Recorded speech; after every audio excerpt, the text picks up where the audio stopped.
Alamat ng Bulkang Mayon. Ang Bicol ay pinamumunuan ng isang matapang na haring ang pangalan ay Baltog. Siya ay matapat, mapagmahal at makatarungan. Isang araw, sa gitna ng kanilang katahimikan ay isang dambuhalang baboy ramo ang naminsala sa mga tao at gayon din sa mga pananim sa nasasakupan ni Baltog. Sa pamamagitan ng pambihirang lakas ni Baltog ay nakuha niyang patayin at lurein ang dambuhalang kalaban.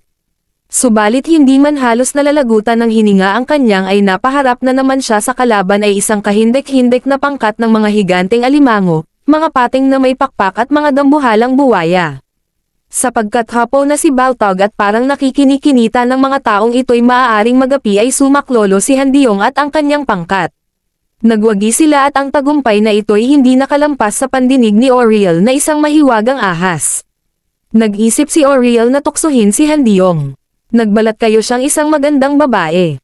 Sinimulan niyang tuksuhing akitin si Handiong. Subalit si Handiong ay hindi nabighani ng kagandahang ipinamalas ng mahiwagang ahas. Sa dakong huli ang ahas pa ang nakatulong ni Handiong sa pakikipaglaban sa masamang espiritu. Hindi pa nagtatagal ang pangyayaring ito ay isa na namang kalaban ang sumulpat sa kaharian ni Baltog.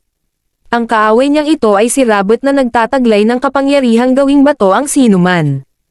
Ang pakikibaka sa kalabang ito'y lubusang ipinaubaya ni Handiong kay Baltog. Naghintay ng pagkakataon si Baltog upang malupig si Rabot. Di naman nagtagal at unti-unting nakalapit si Baltog kay Rabot habang ito'y natutulog. Sa pamamagitan ng kanyang tibak ay bigla niyang tinig pa ang ulo ni Rabot. Sumigaw ito at nagpapapalag at dahil dito'y nayanig ang munda. Naligalig pati tubig sa dagat at nang tumahimik ang mundo ay nakakita ang mga tao ng isang maganda at ayos na ayos ang hubog ng na may pakpak at mga dambuhalang buwaya. Sapagkat hapo na si Baltog at parang nakikinikinita ng mga taong ito'y maaaring magapi ay sumaklolo si Handiong at ang kanyang pangkat. Nagwagi sila at ang tagumpay na ito'y hindi nakalampas sa pandinig ni Oriel na isang mahiwagang ahas. Nag-isip si Oriel na tuksuhin si Handiong. Nagbalat kayo siyang isang magandang babae. Sinimulan niyang tuksuhing akitin si Handiong. Subalit si Handiong ay hindi nabighani ng kagandahang ipinamalas ng mahiwagang ahas. Sa dakong huli ang ahas pa ang nakatulong ni Handiong sa pakikipaglaban sa masamang espiritu.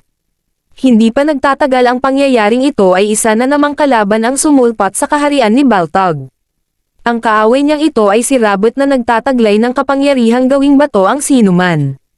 Ang pakikibaka sa kalabang ito'y lubusang ipinaubaya ni Handiong kay Baltog. Naghintay ng pagkakataon si Baltog upang malupig si Rabot. Di naman nagtagal at unti-unting nakalapit si Baltog kay Rabot habang ito'y natutulog. Sa pamamagitan ng kanyang tibak ay bigla niyang tinig pa ang ulo ni Rabot. Sumigaw ito at nagpapapalag at dahil dito'y nayanig ang munda. Naligalig pati tubig sa dagat at nang tumahimik ang mundo ay nakakita ang mga tao ng isang maganda at ayos na ayos ang hubog ng isang tumpok na lupang maliit at talas sa itaas na palaki ng palaki hanggang ibaba. Napakaganda ang hubog na animoy nililok ng isang eskultor. Ito ang sa ngayoy nakikilala ng lahat sa tawag na Bulkang Mayon.